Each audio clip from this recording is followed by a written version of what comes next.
this is me Laneha Junsu. Welcome to my channel, which is all about enhancing what you have. Today we are going to enhance our imaginations. On Instagram, I asked many of you about your horror encounters, or that you know of someone that has encountered something weird. So you guys have to share it with me.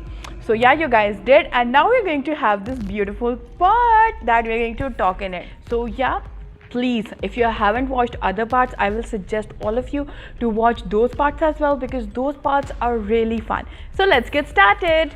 Also, if you guys have any encounters, please don't forget to DM me on Instagram, which is Laneha Junsu. I would love to read your stories, and I will be more than thankful if you do it, because then we can have the series going on. Okay, so yeah, I'm going to read the stories from here.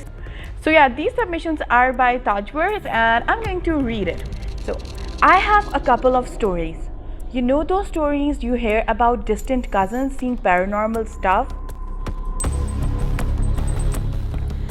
I have been hearing those since I was a kid. You can pick any of them. I'm going to pick each and every one of it.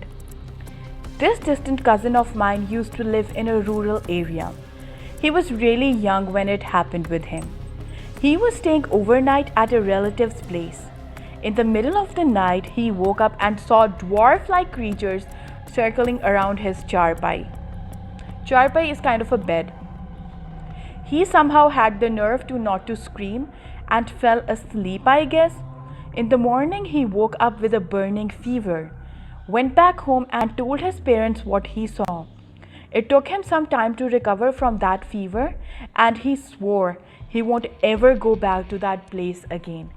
I remember there's this friend of mine whose father is a very famous cricketer of Pakistan. She told me once that her grandmother used to play with dwarfs. Okay, second, a lot of my elders have experienced paranormal stuff in our family's village house. There's a shrine and graveyard behind it. It's mostly of our elders who are buried there, so we really get scared. Why do you get scared of your elders?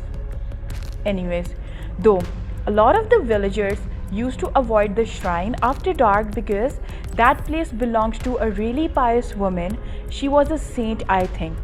Her history is really blurry to me because I never looked into it. Who used to keep jinns, and they would do Allah's ibadat, Allah's prayer. Okay. After her death, it became her shrine, and they say her jinns still reside there, and people have seen or heard the pages of Quran turning. MashaAllah. My direct relatives have seen jinns and dwarf-like creatures.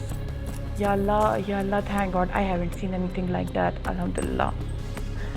They even talked to them, but their encounters, alhamdulillah, turned out to be harmless. I have goosebumps. I recently got waxed, so you can't see it. I completely forgot about mine and mom's story. My cousin has also given me permission. Cousin, they are really scary, but I mean, seeing those creatures must be entirely different experience. No, I don't want to. It's not exactly mine. I personally never had such an experience. We had this domestic helper back in 2009-ish, I think. We were living in a rented upper portion of house. Servant quarters were on the lower portion. One day he came and told us that someone with my face comes to him at night and tells him to come with her. His words were, "Sister, at night someone comes to me and she tells me to go with her." I must have been 14 or 15 back then. I replied, "How can I be? I had never seen or been to servant quarters, and there were trees along those rooms. I avoid going near trees during night time." Me too. He was like, "I don't know, sister. There is someone that has exactly same features or face like you, whoever that person is." We took it really lightly and laughed it off, though that guy was later caught in an indecent act by our tenant, so I'm not sure what to make of that story. It really creeps me out either way. It actually is, like, you never know if he was a pervert or what. Like, I am getting those pedophile vibes. It's still creepy. To think of either, he came up with the story of a jinn or a witch decided to use my face. My dad was posted in Jehlam. Ammi was not working back then and had to look after my sister, who was baby around the time the following incident happened. The only other person at home used to be Batman uncle, a term for domestic helpers in army. My mom's aunt used to live in the same city and would often visit my parents. This one afternoon, my mom left my sister with Batman uncle after getting done with morning chores and or chores, whatever it is. It's morning chores or chores. I don't know how to pronounce it. You know, the other day there's this app called Quora and I called it Quora in front of my brother and he is literally not talking to me till now.